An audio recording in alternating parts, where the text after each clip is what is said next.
Codominance. Codominance basically यह प्रभाविता का एक विशेष स्थिति है।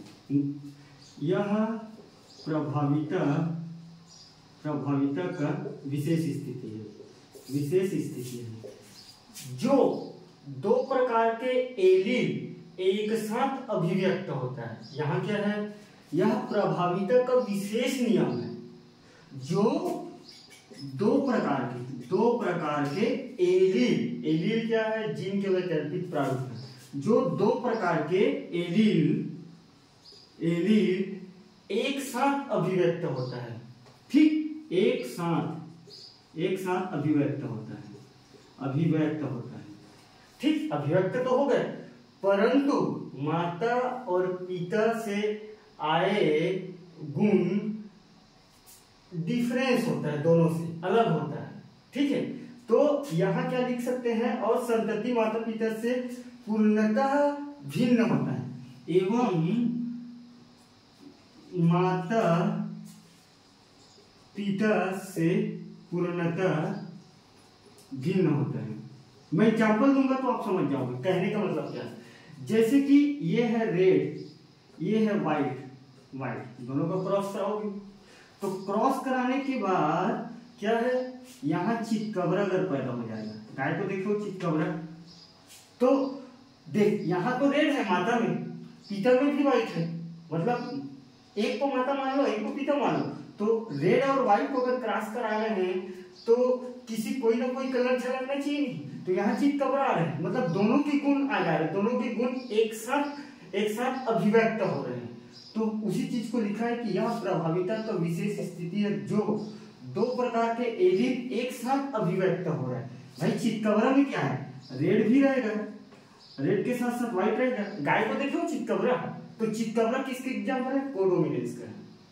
ठीक है, यहां तक एकदम क्लियर है। कोडोमिनेंस क्या है, कोडोमिनेंस यही है बेसिकली। और इसका सामान्य अगर एग्जाम्पल अगर देखेंगे तो ब्लड ग्रुप, जीन एक है आई जीन, और आई जीन के साथ कई प्रकार के ब्लड ग्रुप समूह है। जैसे कि ब्लड ग्रुप आप पढ़ते हो ना, ब्लड ग्रुप इसका सबसे बेस्ट एग्जांपल माना जाता है। आई जीन है, आई जीन के कई एलील प्रारूप है, A blood group, B, A B, तो दो प्रकार के एलील एक साथ अभिव्यक्त हो रहे हैं ना ब्लड ग्रुप में। ए बी है, जीन तो एक है आई, बाकी दो प्रकार के एलील प्रभाव हो रहे हैं ना। ठीक है, यहां तक समझ गए, यही है कोडोमिनेंस एक्चुअल। ठीक, अब इसके बाद यहाँ ये वाला पॉइंट सबसे मेन है, माता पिन्नता से सबसे पूर्णतः भिन्नता होती है। ठीक है, और दोनों एक साथ अभिव्यक्त होता है। रेड व्हाइट आए, चितकबरा है, तो दोनों एक ही साथ अभिव्यक्त हो रहे हैं। Example blood group. ठीक, अब मैं आगे नहीं जा रहा हूं, एक शब्द आया है एलील को समझ लेते हैं। एलील क्या है, एलील बेसिकली है कुछ नहीं, किसी भी लक्षण के दो वैकल्पिक प्रारूप को एलील कहते हैं। मैं एग्जाम्पल दूंगा समझ जाओ, किसी भी लक्षण के दो वैकल्पिक प्रारूप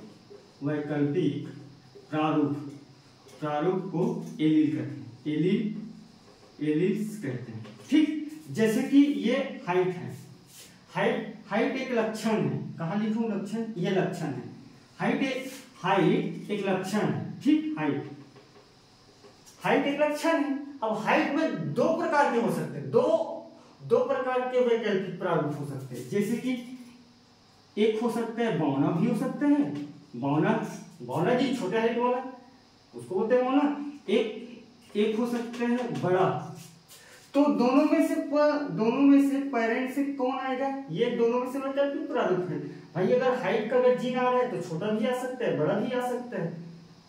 सिंपल इज दैट, यही है एलील। ठीक,